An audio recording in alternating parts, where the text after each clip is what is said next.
So, hi guys, welcome to StoomCast. So, today I'm joined by a very good friend of mine and former foe. Obviously, we fought in a competition a couple of years ago now. But yeah, very, very good friend. Always great to see Coogie Potter. Coogie Potter is the head coach at Oban MMA. Obviously, running a very, very good, very strong team of guys up there. And you see them at all the competitions. They always do fantastic. I mean, these guys are winning golds and silvers and so on. They've obviously won third place teams, and they've obviously part of the BJJ, where obviously the results that they've had have helped towards Marcos getting second places and first place team trophies as well. So, Kuji, thanks very much for joining me tonight. How are you today? I'm very good, and thanks for having me on your podcast, Joe. I appreciate it. Yeah, no, listen, I had a list of people, Kuji, and you were one of the first few people on the list, so I definitely wanted to get you on, because obviously I know the guys up the road at your bit. I mean, we always laugh when we see them because it's always big guys, and we always wonder what you're feeding them up there, Kuji. I think that's just the air up here, the water or something. Big Ross, 7-foot guy. He's the biggest in the class. He's a monster. Well, we saw that picture. I mean, if anybody's not seen this guy he was standing next to one of the other guys. You had David, and David, I think, was David about 6'5", maybe? He's 6'4", 6'5", anyway, David, yep. Yeah, and this guy towered above him. So yeah, if you're on Kuji's page, just have a look. I think he's on some of the Oban MMA pictures as well. He will be. Big guy, very big guy. So, but a lot of big guys coming out of Oban MMA. So yeah, Kuji, in regards to you, I mean, when you first started, what kind of got you into mixed martial arts? Well, I think like most guys, I'm 44, so like most guys my age, it was the only kind of martial arts that were about when we were in school was karate. Yeah. Some of the kickboxing. We're kind of being in Oban, we're kind of out the way from the cities, so yeah, we have to kind of go what's here. So I started karate probably at high school age, maybe 15, 16. I did that for a few years, kind of waned interest in it, fell off it again. Had a bad knee injury in my early 20s, and all I was doing to recover was doing weight all the time. And I started watching, I think it was actually WWF, watching wrestling. Yeah. And Ken Shamrock was on it. Uh-huh. And he was I think it was UFC 40, he was going to fight Tito Ortiz. Mm-hmm. And I think I bought the DVD or something maybe 6 months after it came out. Yeah. And I was just obsessed with it after that. That was my focus. Yeah. I just so wanted to learn mixed martial arts. Mm-hmm. But all we had up here was karate and it was Kyokushin actually, and kickboxing. Mm-hmm. So I started going to that, and I had bounces back in my knee. And one of the boys that had gone to Glasgow I think he was in university there. Mm-hmm. He came across a flyer that had it was in the Caledonian Union Gym, and it was a jiu-jitsu seminar with Paul McVeigh. I think Gary was probably doing it then as well at that time. And I was like, I'm definitely going to go down to that. So it was one Saturday, decided to go down, went down early and met Paul and just absolutely fell in love with jiu-jitsu. Yeah.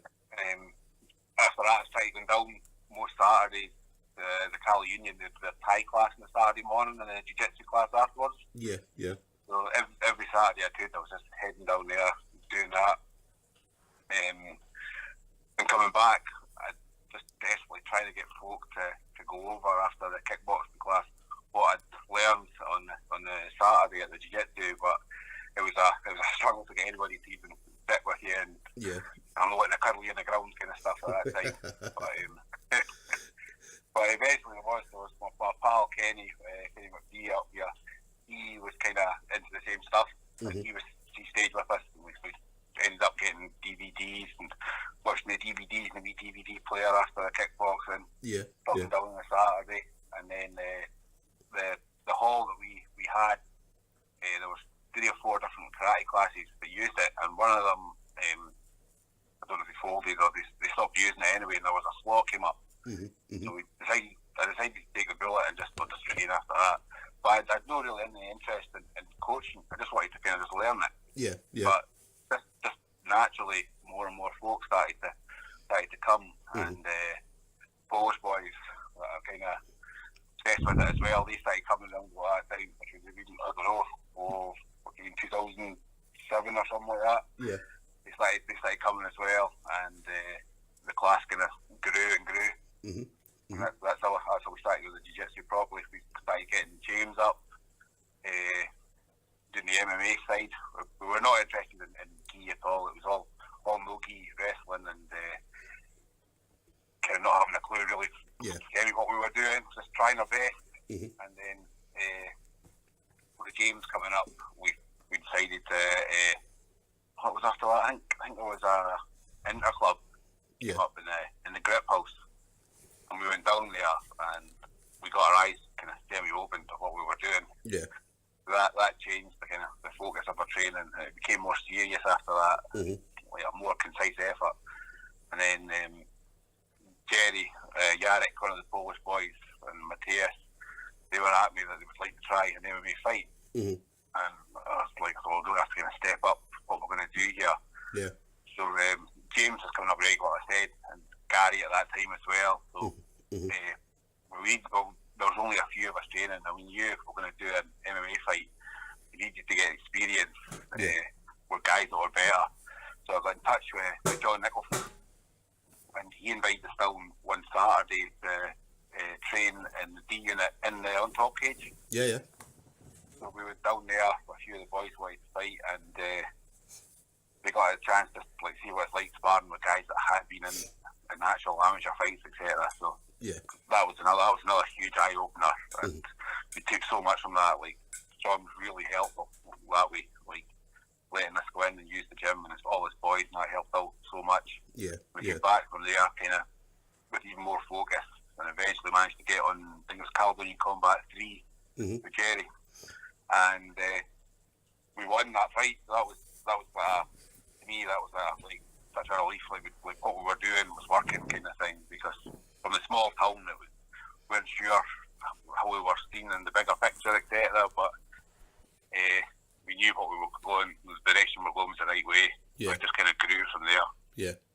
And a lot of the things you guys done, I mean, you mentioned it kind of throughout that, it was all you guys together in Oban. Obviously, you had kind of visits from James, Gary and stuff like that. So, but a lot of the things you guys were doing and learning, as you mentioned, was off your own back, from watching, as you mentioned there, about DVDs and stuff like that. So, is that something, obviously, when you, I mean, was Gary and James, were they... how often were they coming up for you guys? Well, it was probably James was maybe like once every 3 or 4 months. It might have been, and then Gary afterwards. Yeah. First it was, I think actually the first seminar we did might have been Guy Ramsey got one time as well. Mm-hmm. We've had Kieran and that, but James, it was maybe every 4 months, something like that at first. Yeah. It became more regular as kind of been down the road with more boys wanting to fight, etc. Yeah. But James and Gary were the biggest influence at first to get us into the MMA side and get us like wins, especially. Mm-hmm. But a lot of stuff, like I said, was trial and error, just sparring and rolling with each other. Yeah. Doing stuff which I kind of roll my eyes now what stuff we were doing, but we didn't have a clue. They helped a lot. We didn't know what we were doing half the time. Yeah. And then obviously coming down to Glasgow, and again, that's one thing. I mean, anybody that knows obviously Oban MMA knows that you guys, especially at open mats, whenever there's an open mat in Glasgow or maybe any other open mats, I mean, you guys are always make an effort to come down and show a presence and things like that. So again, is that something that's important for you and for obviously the team to kind of get out there and train with as many people as you can? Oh, definitely. It's such a help to all the boys. It's just showing that what we're doing is the right way now. We kind of got a more kind of a focus on everything, and we've got it kind of down pat how we should do things. But just the experience of rolling with different guys that you don't know, showing that what we're doing is working, and different guys that have got different styles. Mm-hmm. just opens our eyes and helps everybody. Yeah. We definitely need to. It's like anytime we go to one of these things, it's like a day for us, right enough. Yeah. It's always a slog of travel and then coming back. But it's always worth it. You always get something from it. Yeah, I mean, you always enjoy it. I mean, whenever I've seen you guys at open mats, and I'd say you usually come down in good numbers as well. There's usually about half a dozen of you, maybe more, will come down to an open mat. Yeah, oh, definitely. Everybody kind of is really definitely into it. And just it's a buzz about the place beforehand. So there's any of these things, open mats, competitions especially, of course. But, it definitely helps us. Yeah, and obviously the move to Marcos, when was it you hooked up with Marcos, and how did that come about? Well, I went over to Australia for about 5 or 6 months, and I was training over there with my brother, a gym over there with a guy called Pasha Stoiler, who's a Ukrainian black belt. I think at the time he was the only, I'm sure he isn't now, but he was the first black belt from Ukraine. Yeah. And I always kept in touch with him coming back, and he got in touch a couple of years after I came back asking why I was still a white belt all this time, and I was just saying, at that time there was no really any affiliations that did gradings and all that, and we were, to be fair with the grip house, I was only going down there at that time because the club was going to that maybe once or twice every 2 months, so there was no way I was going to be graded down there or anything. And he phoned me up and said, look, I want to give you your blue belt. So I was like, shouldn't I? No. He said, no, you're definitely good enough. You were good enough when you were here. So I accepted that because I thought me getting a blue belt, so we're all white belts at the time. Yeah. It helped the growth of the club. But I really, really wanted everybody else there to be able to grade. And I think I'd seen online that Marcus had affiliations. Yeah. So I met him properly face to face. I think it was the submission quest tournament he did. Right. And I spoke to him there, asking him about coming up to the club. And he's like Marcus. He was really cool about it all. And I really liked the vibe I got off of Marcus. He's just so easygoing, and I spoke to him online a few times to kind of explain about the situation we are up here, being away from the cities, etc., and what I wanted. And like he was, come up and see how things are, etc.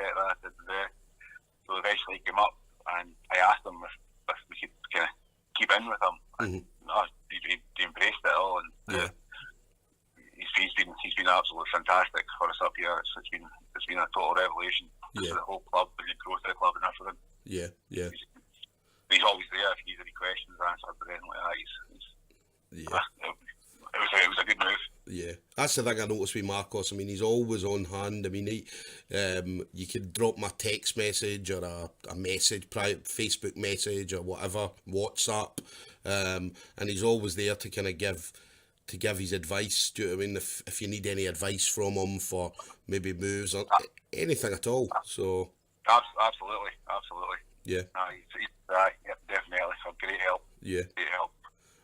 And then obviously you how long is it you've been with Marcos now? I think it's 4 years. Right. I think it is. I'm sure it's 4 years. I'm round about that anyway. 2015, I think it was. Yeah. And then what other things? I mean, because I know obviously you've got the MMA, you do obviously the Jujitsu as well. You guys do wrestling as well up in Obon, I believe. Yeah, that's a lot of the stuff for the wrestling-wise stuff we do. We have had Kieran Malone up before. He came up one time years ago. Yeah. And we also, when Mike Childs, the wrestler, was in the grip house, he came up with Paul McVeigh one time. Yeah. And it was I think they just came up because they were looking at all the breweries and open distilleries, so they took him up to see that. And and they decided he phoned us about doing a class. Yeah. So the class starts at 7, but Mike Child was there, I think, about 10:30, 11 at night. Yeah. He was just wanted us to learn as much as possible. Yeah. So it's always something that we kind of, I would say we're that great at it or anything like that. We always had one class a week as wrestling where we just do takedowns, etc. and all that. So it's just something personally that I like. I think it's important to do. So and everyone seems to enjoy it. But No, it's been good. I mean, it's definitely. I mean, you'd see that in your guys when the guys come down to Glasgow and they do any competitions and stuff like that. I mean, your guys are always, they're going for everything. I mean, they'll go for the finish. I mean, a lot of jiu-jitsu guys, as you know, that you've seen over the years, are points players. They like to play on the points and stuff like that. Whereas your guys are obviously a bit different to that, because your guys are always going for the finish. And whether that be the kind of smaller guys right up to the bigger guys, you always see the same kind of aggression or same kind of push for that finish. And again, is that something you guys specifically train? I think it stems mostly from the fact that we started with MMA, and the stuff we learned as our fundamentals was like no-gi MMA based jiu-jitsu, so it was always kind of aggressive and coming forward, looking for the finish, and it's something that's kind of stayed with the guys that are teaching on, myself, Matthias. That's just kind of been our style, and it's what we like to do. I think it's important for the guys as well to try and get that finish rather than get the points. Yeah. And then for competitions, I mean, for you especially, when did you first start? Obviously, was it MMA? Did you ever have a fight in MMA, or were you? No, that's with MMA. That's why I was, when the boys started fighting, I really needing so much help. The only fighting I did full contact Kyokushin fights. Yeah. And just kickboxing in that tournament, but not actual MMA. Yeah. So like, I wanted as much help as possible before I'd put somebody, just for safety and not being stupid, just like know as much as possible. So that's why with James and that coming up, that was the focus for that way. Yeah. And then I know you've done some jiu-jitsu competitions. Obviously, me and you fought, I think it was a couple of years ago now, the Scottish, and I remember, but all I remember was getting Kimura'd. So that was all I remember. Obviously the Kimura, and then you went on and fought the big guy, I can't remember his name, Andy in the final. Yeah, that's right. Aye, big tall boy. Aye. So. Aye. But no, that was good. I mean, I enjoyed that, because I remember you coming off after it and saying, "Stuart, I saw your leg, I went for it, and then it wasn't there, and the next minute we were on the ground." That's right. Yeah, that's my take. That I ended up squashed it. Aye. But.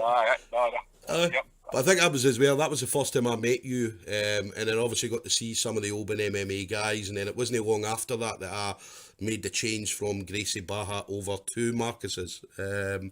So I'd say that was the first time I got the chance to see obviously yourself and obviously the other guys. So, and that's the thing. I mean, obviously we jiu-jitsu, or what I've found from jiu-jitsu is you'll go in there. You'll have a fight, it'll be 5 minutes, and then after it, you're pals. Do you know what I mean? So absolutely, yeah. That's what, like, behind the scenes at MMA fights and all that. There was always, just before the fight, there was that different kind of atmosphere. But like jiu-jitsu, it's never like that at all. That's one of the things I absolutely love about jiu-jitsu. Aye. Yeah, no, I enjoy that. See, that's the one thing I like about it is, obviously you're meeting different people. Come from different walks of life, do you know what I mean? And everybody's got the same goal.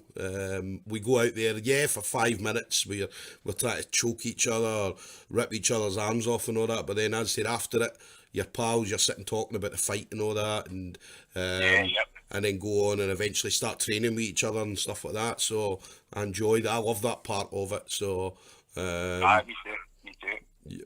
And then competitions, obviously, how many competitions that you've done now then, Coogie, in regards to jiu-jitsu for yourself? Oh, that's a question. I've probably done maybe 10 or 11, something like that. Yeah. I think about 2011, the one in Glasgow, and that was probably the first one. I was done with myself. I used to be done with myself, the first couple. Nobody was done with us, so. Yeah. You'd obviously you'd meet certain folk you knew from training and all that, but you were still kind of there scared. Yeah. Eyes going left to right and all that, what's going on. Yeah. Especially the first couple. Yeah. But getting the boys down, that really helped out. You know what it's like when you're a team. It's so different. Definitely. Got each other's back and helping each other out. But, yeah. Probably minor thing. Yeah. Is that something that, because I know you've got, obviously, you've had a number of injuries over the years. Obviously, it's been well documented. I've said, because I remember there was one competition, I think it was a BJJ 24/7 competition, and I was messaging you saying, Coogie, and you're on the second fight, and you're like, what fight? And I'm like, the BJJ 24/7. You're like, oh, I thought that was next week. And then you were in the van, you were working at the time, and you were talking about, obviously, I remember that. you'd just been for a scan as well, so obviously you had an injury going on at that point. So, so is that something that, how's the injuries now? I mean, you're going to be getting back to doing some competitions, or what's your kind of outlook with injuries? I'm starting to heal from my shoulder, but over the years I've had my ACL, my MCL, and my right knee redone, my ACL, my left knee done, rupture my bicep off the bone at a non-contact kickboxing tournament, and I've ruptured my pec, my pec minor. I don't have a pec minor. I've not had that for about 5 years. I've misdiagnosed. So that was bench pressing. That's the only one that didn't happen. Rolling about or fighting anyone. And my shoulder is arthritis and a small slap tear. But I've been getting injections and physio, and my shoulder's actually a lot better now. So I'm starting to get back rolling with the boys. And I want to start getting back into competitions. I've probably got about 2 stone of fat to lose before I even think of that again. Not this crap we've been eating and all that over the last few while. That's something, I mean, back now. Yeah, I mean, seeing hundreds of years when they dig us up, they're going to be looking, thinking, what kind of warriors were these guys? That's it, definitely, the metal and that and going. No, that's going to be it. I mean, we're going to be on a Sky TV programme in a couple of hundred years like that. This is a guy from Obon. He must have been some warrior because he's got this, and that. So. Yeah. And then, obviously for you again, as I say, we mentioned at the kind of start, obviously obviously your guys have had a lot of success in competitions.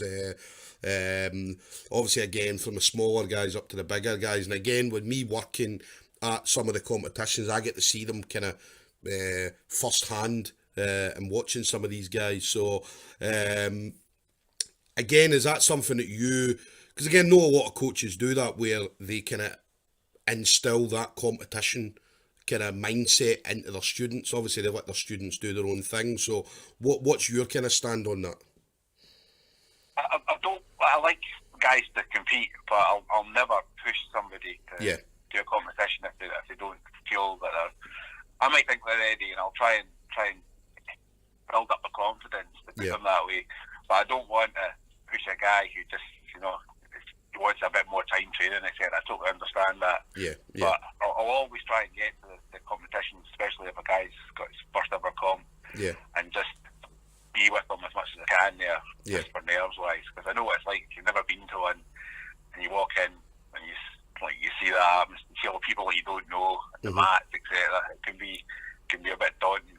But if we have got a competition coming up, we change the training. We try and get as much mat time as possible, positional sparring, and then long natural rolling, and just get them as much as confident as I can before they go down there. That's all you can really do, and then let them do their thing when they're on there. If they're on the mat themselves, just let them play their own game and give advice when you feel you can. And you notice it as well. A lot of your guys, when they come down, they might be nervous, right, but they never show it, because obviously I've seen that, and you kind of, when you're at the competitions, you kind of see the guys, and a lot of guys are absolutely terrified before they go onto the mat. The nerves just absolutely killing them. With your guys, I say, I don't know if they are nervous or not, but they certainly don't show it as they're about to go on. Well, they're definitely nervous. Because I noticed that, I mean, the kind of best one was, what I usually do at comps, I mean, I'm known for, whenever I'm fighting certain people, I'll wind them up for weeks beforehand on Facebook and private message them and stuff like that. So, and I've done it a few times, and then one time I noticed it was Big David messaged me and said, Stuart, are you fighting in this competition? I was like, no, I wasn't going to be. And he's like, oh, come on, just come in and fight. I'll fight you. So, and it went on that for, I think it was a couple of days. He kept messaging me. He's like, have you signed up yet? And I was like, no, I'm not doing it. And he's like, have you signed up yet? No, I'm not doing it. I've got to contradict myself here and say David is the only person that I know, like, I've ever met in my life, even at the MMA fight. Yeah. He has got no nerves at all. Aye. It's like, honest to God, it's just like he's going to work, or just going to the kitchen or something like that. Yeah. I remember MMA fights especially. Mateus and that would be there as well, and you can see Mateus was nervous, and you're trying to like get his confidence up, but with David, he's a different kettle of fish, different breed. He did. You saw obviously at competitions, or even when he was training. Or used to, obviously when you came down to Glasgow and stuff like that, he was just ready to fight anybody. Do you know what I mean? He didn't care who it was, big, small, male, female. He just wants experience for all. Yeah. That's it, and just see all he is. But yeah. He's got a great mindset. I wish I could do what he did, like whatever he does for his nerves, his brain, whatever. But he's just cool as a cucumber. Yeah. And then obviously we know he's away back home now. He's away back to Poland, I believe. Yeah, his family moved back over maybe 6 or 7 months ago. Yeah. So it was kind of always on the cards. You knew he was going to leave. I think it was hard for him to go than he realised, right enough. But I know he's training the goal team over there, and I mean he'll be an asset to their team, I'm sure. Yeah. I think all up here anyway, he's doing really well, and they're quite impressed with him. So but I knew they would be no matter where they went. To be fair. Yeah. No, that's good. It's good that he's good that he's found somewhere that he's enjoying, because obviously, as we know, that's a big struggle sometimes, trying to find somewhere that you enjoy. But it's good that he's managed to get somewhere.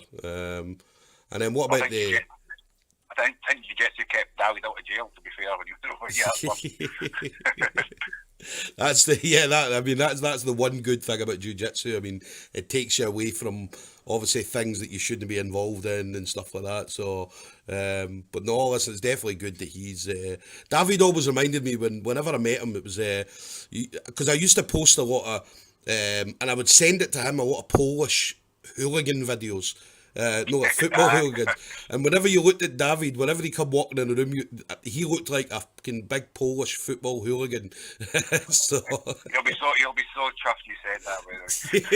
Because I used to every time I seen a Polish football hooligan video, whatever the team was, or maybe a couple of teams, and I would post it, and then I would tag him in the video, and then he would tag other people in the video, and he'd be like, "Yes, this is brilliant." Yep. And that's exactly what he reminded me. I mean, somebody else said that to me the other day, saying, David, that he reminded you of a big football hooligan from Poland.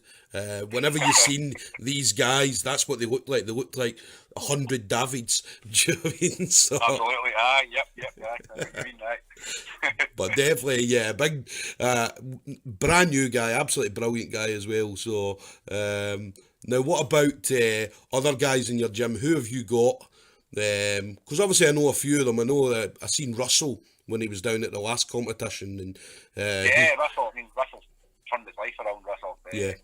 Got to give him credit where it's due. The space he ended up in jail. I know he'll be fine with talking about it, but yeah, he was out there doing a lot of bad things in the past and all that, and it kind of caught up with him. Yeah. And he went to jail. It was just before he went to jail, he started jiu-jitsu, and he'd cleaned himself up a lot, and was doing very well. And then an old court case, they knew it was coming, came up, and he ended up in jail with that. Yeah.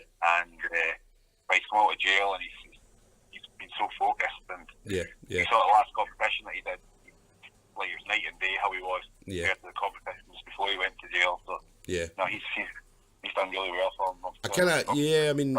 When he was there at that last comp, that was the first time I'd really got a chance to kind of sit down and have a proper chat. I know I've obviously seen him going back and forward, hello, and do you know what I mean, just a quick chat. But that last comp, I mean, he sat down and we were talking about when he went to, was it South Africa he went to? And we were chatting about that, and again he kind of opened up and he was like, Stuart, do you know what, I was into all sorts, do you know what I mean? And he was telling me all about it and all that, and that's what he was saying. He said obviously he went away to South Africa to kind of clean himself out, and then obviously the jiu-jitsu side of things as well. He said jiu-jitsu's done so much for him, and he's one of the perfect examples of, and again, hopefully he continues going on his journey, his jiu-jitsu journey, but he's one of the guys that that's got a fantastic story. Do you know what I mean?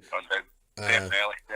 And hopefully, but I'm sure he will. I mean, obviously he's under yourself and obviously the other guys there as well. So I'm sure obviously he'll continue his journey and just get better and better. But no, you seen it at that last comp. I mean, he wasn't nervous. This is the thing I couldn't.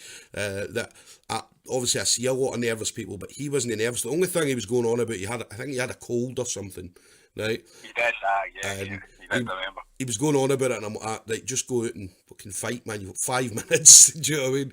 Yeah. Forget about the cold, man. Forget about what's wrong with you. And he went out and he did absolutely brilliant. Do you know what I mean? So, and it's good to see him. I mean, and again, that's something obviously kind of coming from obviously you, and obviously the other guys up there as well, that you can take obviously somebody that the way Russell was, and make them something completely different. Yeah, well, you give everybody a shot, let them they come in. Like I'm sure it's the same in every jiu-jitsu MMA club and all over. You get the guys that come in, that the local hard men kind of thing, and they won't last 2 weeks. And you get other ones that have some maybe substance abuse problems and all this, and they've got that addictive personality, and if you can get them focused on something like jiu-jitsu, like with that addiction, I mean, there's so much benefit from it, psychologically and physically. So, and I've seen it happen in front of my eyes like a few times with guys. There's been a few boys that have come in really, really down in a bad place, and most strange kind of backgrounds, and they find jiu-jitsu, you wouldn't expect them to stick and stay, and they do. You get other ones that you think are kind of beasts, and they're going to stick, they're going to stay, and they're going to do this, and then they just disappear. But I'm sure it's the same in every gym. Yeah, definitely. And then you're a family man as well. Again, anybody that's got you on Facebook, I mean, one of the things that you post a lot of is obviously, like you say, obviously family pictures. Obviously out with the kids and stuff like that. So I think one of your kids, is it your daughter? Baby girl. Yeah. So I think is it the youngest one? You've got her in loads of pictures, so she's a superstar before she even knows it. Do you know what I mean? Because you've got her on there. So now, how do you? Because I know you like obviously to spend family time with the family and stuff like that. So how do you kind of keep the two apart, or how do you manage to find time to fit everything in? Well, I'm sure my wife will say I don't, and I always get my ear nipped about that. It's like my home from home up at the gym. Yeah. But I mean, it's hard, but you try when you are home, etc. to spend as much time with them and focus on them. The youngest is 2.5, and she's really kind of clingy compared to other ones. So, But if one of them's going to do jiu-jitsu, it'll be the youngest one. She's much more. Right. All the ones, kind of the princess one and the youngest one, got a bit of the thug about her already. Right. I think she'll end up coming. I'll make sure she does if she wants anyway. Yeah.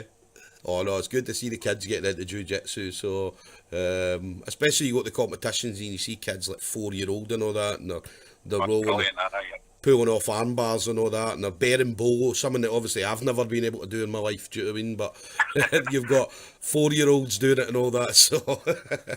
Right, absolutely. Right. You just wish you started or filmed it when you were that age.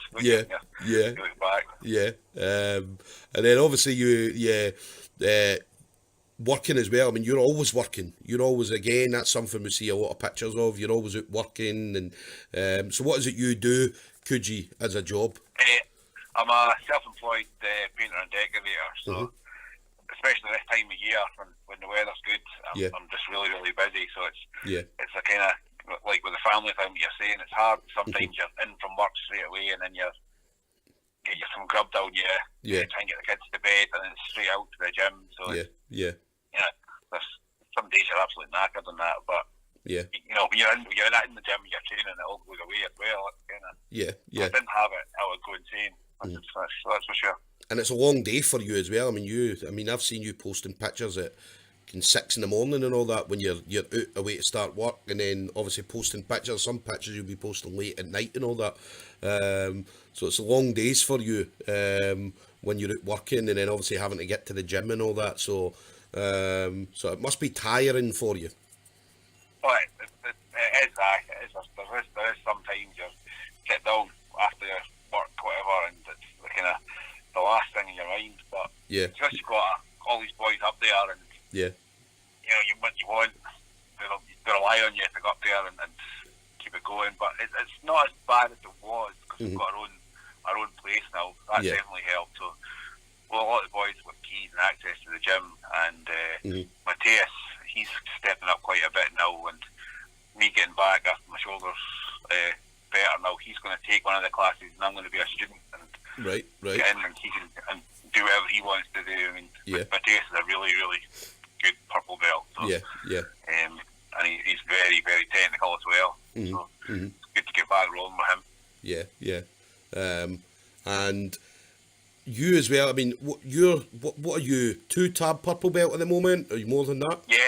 So two tabs, purple, And again, I think you got your purple belt. What? I think about 2 years now. 2 years ago. Because I remember it because it was obviously you were a blue at the Scottish, and then I think it was the first seminar after that that you guys did. I think it was probably in about the April or the May time, if I'm right, 2017. And obviously got your purple belt at that time, and that was you got that from Marcos when you came up to was it the judo gym in Kilmarnock? That's it, the judo place. That's the right place. I did not expect that at all. It took so long to get my blue belt, and I was just happy with that. And we're getting with Marcos, obviously, with a good place for training wise and all this, so it was a shock. So I was stunned. Afterwards, I could hardly roll with anybody because I was emotional as anything. The belt. People were asking me to roll when I was kind of walking about and having a daydream. And we know as well. I mean, you know as much as me. I mean, getting a belt off of Marcos is it can be a hard thing. So obviously, you were definitely ready for it when he gave you it. Because as I said, as you know, it's difficult to get a belt off Marcos sometimes. Absolutely, that's why I was honest to God, I was dumbstruck when that happened. I think because, like I said, it was so long to get my blue belt, and it was Pasha that gave us it, and it was him phoning me. I didn't actually physically get it off him, kind of thing. So I didn't feel legitimised or anything like that. But getting it off Marcos definitely was I felt I was on cloud nine, all day after that. Definitely. No, it's always a good day when you get your belt off of Marcos, because obviously Marcos, he makes you work for it.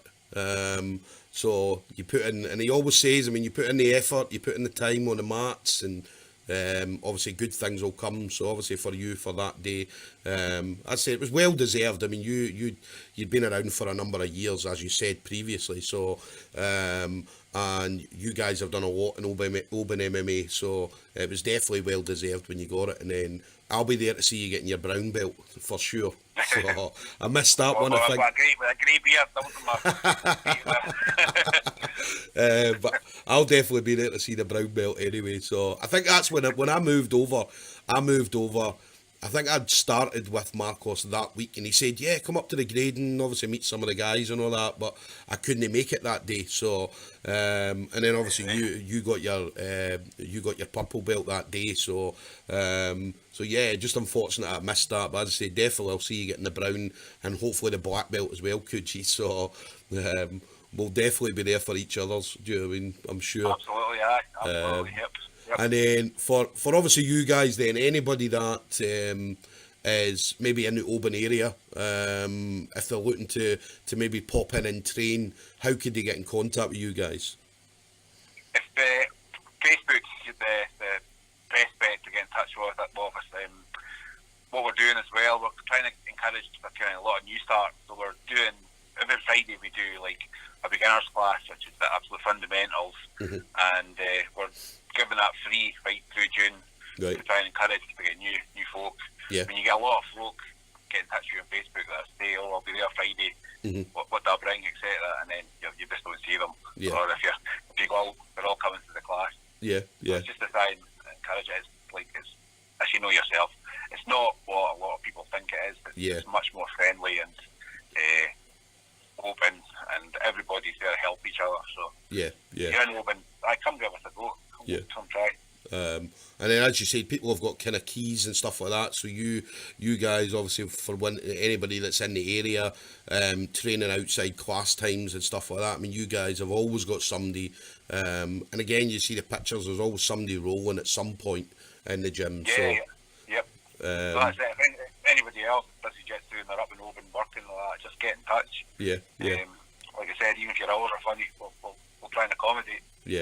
And so that's obviously the Facebook page, Oban MMA. Is it Oban? No, Oban BJJ. Oban BJJ, we changed it to the Oban BJJ. Just after Marcos, I think it was. Changed it to that. And then whereabout are you guys based in Oban? Are you quite central, or are you out the way? Yeah, Lockaville, and just past Tesco, which is the main kind of shopping centre, in Oban, and we're literally town centre almost, so we're easy to find. Lockaville Road. So obviously quite central, so obviously easy for the guys to get to if anybody's visiting the area. And again, I know a lot of people, jiu-jitsu guys especially, do go Oban, obviously during the summertime and things like that. So anybody that's in the Oban area, definitely hit up Coogie and the guys at Oban MMA or Oban BJJ on the Facebook page. And obviously have a look at your pictures as well. I mean, you guys have got a lot of pictures on there going back years. So I was kind of looking through them all and seeing obviously a young Coogie Potter. What year back then? Aye. And you've done a lot of weight training as well. I did, I used to be right into my weights, but just injuries. I'm too into my weights. That's all ruptured my chest, as I said, and I kind of calmed things down a bit then. When you're doing it as much as I was doing, it was kind of interfering with the jiu-jitsu. So I'm trying to get back into it, but stick with what I love most. So definitely. Back to jiu-jitsu more. Definitely. So obviously, the last thing then, Coogie, I mean, and again, I asked everybody this question. I always find it difficult to find an answer, but if you were to take everything out, MMA, jiu-jitsu, weightlifting, everything like that, what would you be doing instead of all of that? I'd probably be sitting about 35 stone on an Xbox with pizza beside me and a lot of empty bags of crisps on the floor or something like that. I can contemplate that. Yeah. So obviously Xbox, 35 stone. I'm pretty sure you wouldn't be 35 stone, I'm sure. I mean, knowing you, I mean, you would be doing something, maybe no MMA or jiu-jitsu, but I know you would be doing something. I don't know. I honestly don't know. Yeah. But, no, listen, Coogie, that's been absolutely brilliant. It's been great catching up with you. Obviously, I've been saying I'm coming up to Oban for a while. So I'm going to, obviously, whenever Marcos is maybe up in the summer. In fact, whenever Marcos is up in the summer, because I'm sure he'll be up at some point, what we're going to do is obviously get a few of the guys to come up. I know that I've been talking about coming up, and Thomas Wilson, he's been talking about coming up, Peter Downs, and a few of the other guys. So we'll try and get something sorted. Because I know that, was it a few years ago you had the Andy Baker, was it Stevie Morris? I know that came up and they were camping. Damien came up, they came up over the weekend. That was, I think, when they came up that time as well, all the polls and that, they were just so desperate to see what it was like to know the blue belts and that. So kind of like lambs to the slaughter a wee bit. Well, then they were just Yeah. they were like fresh meat for the poles, especially now. Well, Andy did say that. He said we went up there, and he said I think they'd got up there, and they obviously decided to go straight into training. And Andy said bad idea. He said it was a bad idea. He says we went in there, and he said exactly the same as you. He said they seen our belts, obviously blue belts and stuff like that, and a lot of these, all of these guys were all kind of, well, some of them were white belts and things like that. And he said we went in and everybody wanted to roll with us. And he said we got our arse kicked off, do you know what I mean, for the full session. So, no, listen, anybody that wants to go up, as I say, definitely you'll get hard rolls. I mean, there's not going to be any easy rolls, and there's no any easy rolls in any gym you go to, but definitely no easy rolls in Oban BJJ. So, yeah, if you're going up, as I say, definitely go up and hit the guys up when you're up there. But could you listen? I'll catch up with you at some point. As I said, I'm pretty sure Marcus will have something set up for us, or even set up for you. So we'll definitely catch up again. We'll get that rematch again, could you? Absolutely, no worries. Thank you very much for having us on. I appreciate that. No, listen, anytime, could you? Anytime. I said you were definitely one of the first few people that I've had on that I wanted to have on. So listen, it's been perfect catching up with you. I know you're a busy guy, so but listen, thanks for taking the time out to speak to me tonight, buddy. No problem at all, Stuart. All right, take care, mate. You have a good night, okay? Same to you. Thanks again. Cheers. Take care, buddy. Bye bye. Bye bye.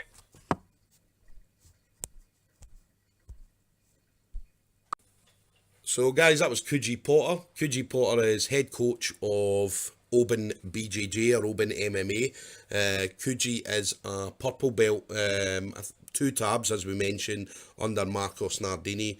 Obviously, you heard him mention there when he got his purple belt. Obviously, he was speechless. But I mean, I'd rolled with Coogie in a competition, and obviously see him. And again, he's been in the game for years. So it was a well-deserved purple belt that Coogie got. Coogie again, the gym, Oban MMA or Oban BJJ, very, very successful. From the kind of smaller weight guys up to the kind of heavier weights, ultra heavyweights and things like that. So very, very successful gym.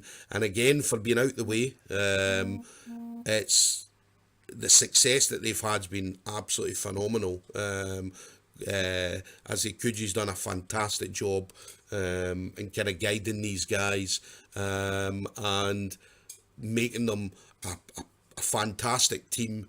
Certainly when they come to competitions and Jujitsu and stuff like that. So, and again, any guys that are, or girls, if you're up in the Oban area, definitely hit up Oban BJJ, the Facebook page.